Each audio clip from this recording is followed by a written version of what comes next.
Coach Massi here from Massi-Machado Strength and Conditioning, and these are your feet. Well, they're actually not your feet, they're Chris's feet, and this is another episode of Move Your Feet.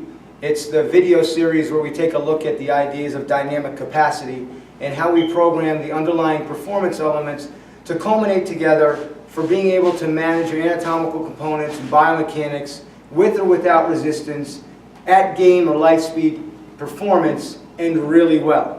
So today we're going to take a look at a movement that's just called a drop push.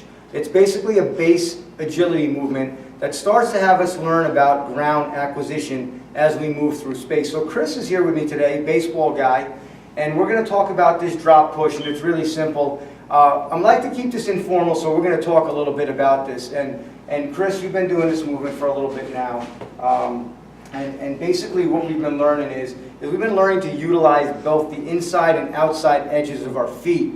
Much like a skater has an inside and outside edge of their blade, believe it or not, we really have to be cognizant about an inside and outside edge of our foot. We've heard the first step reference ad nauseum, and I think actually what people are trying to say is that initial proactive movement, what you want to do, and that initial reactive movement is what you do in response to stimuli.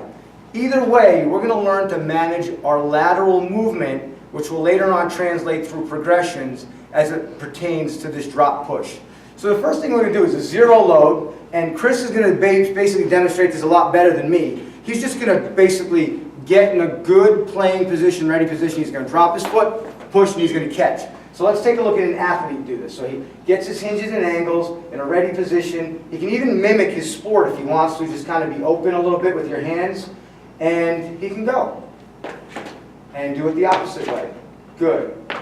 Now slow it down a little bit, and let's take a look and see if he's maintaining his angles. We don't want him to decompensate or wind up over his knee so he can't come back the other way. So let's give that another shot.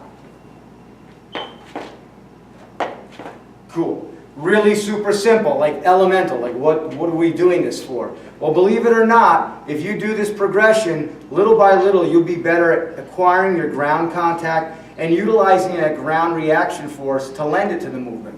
One of the simplest ways we can progress this and make sure he's being honest on his lower kinetic chain, we're going to take a regular old Perform Better Extreme Medicine ball, and we're going to just chuck it in his hands. What we're going to do is we're going to have him hug it. So what we're doing by having him hug it now is we're removing any arm assistance he's relying on.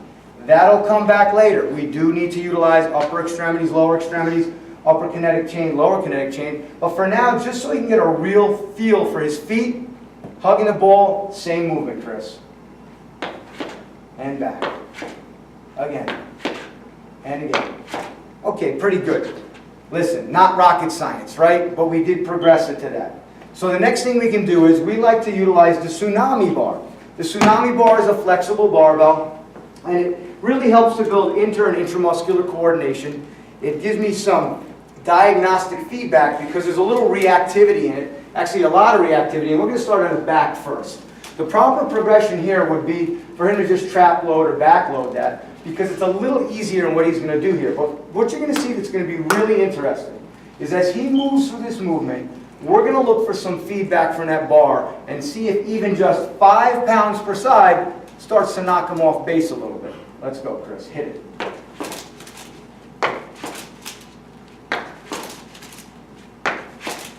Cool. He's got a nice rhythm to the bar, so that will tell you he's really utilizing that ground reaction force to his benefit.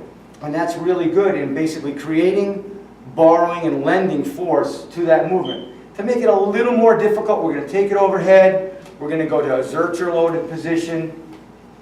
And he's going to pull it tight. By him pulling it tight, it's going to allow that bar to really work. You're going to get the amplitude. You're going to get the oscillation. What we really like about this is we can put a dozen or so athletes on these small bars, have them do this progression all together, and get feedback across the room just by seeing who maintains horizon, who loses horizon, who has really good reactivity on the bar, or who's just kind of walking through the motions. Also notice, every time he makes the movement, he's back to a ready or a power pillar position, looking smart, looking ready to go. Go ahead.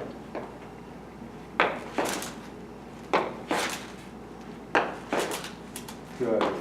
Now, let's put a little speed into that, Chris. Wasn't prepared for that. Go ahead. Pop. Good.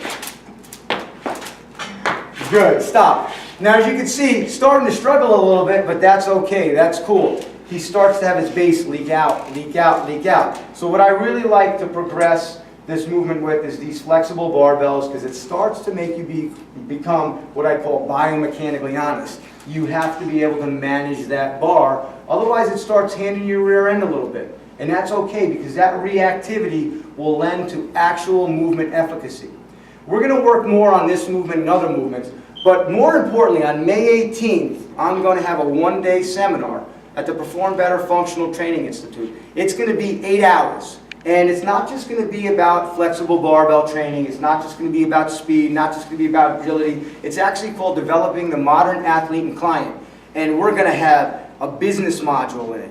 If you have your own business or you work for somebody, you aspire to have your own training, athletic development business, we're going to talk about the minutiae behind that and how to progress and develop in your career. We're going to talk about developing the modern athlete and client from the ground up, including the challenges both the trainer, coach, and the actual athlete face today, whether it be financial, time bar, just mental issues. When I say mental issues, making sure that we as the coach lead our clients and athletes with a real strong psychological foundation and really emotionally nurture our clients and athletes also. So once again, May 18th at Perform Better in Warwick, Rhode Island.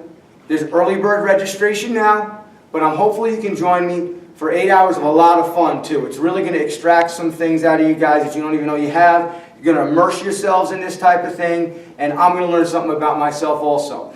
Show up at that seminar and find out if I really do have any of your hair under this hat. That would be a novel thing, right? All right, guys, until next time, Coach Massi, Massi-Machado Strength and Conditioning, out.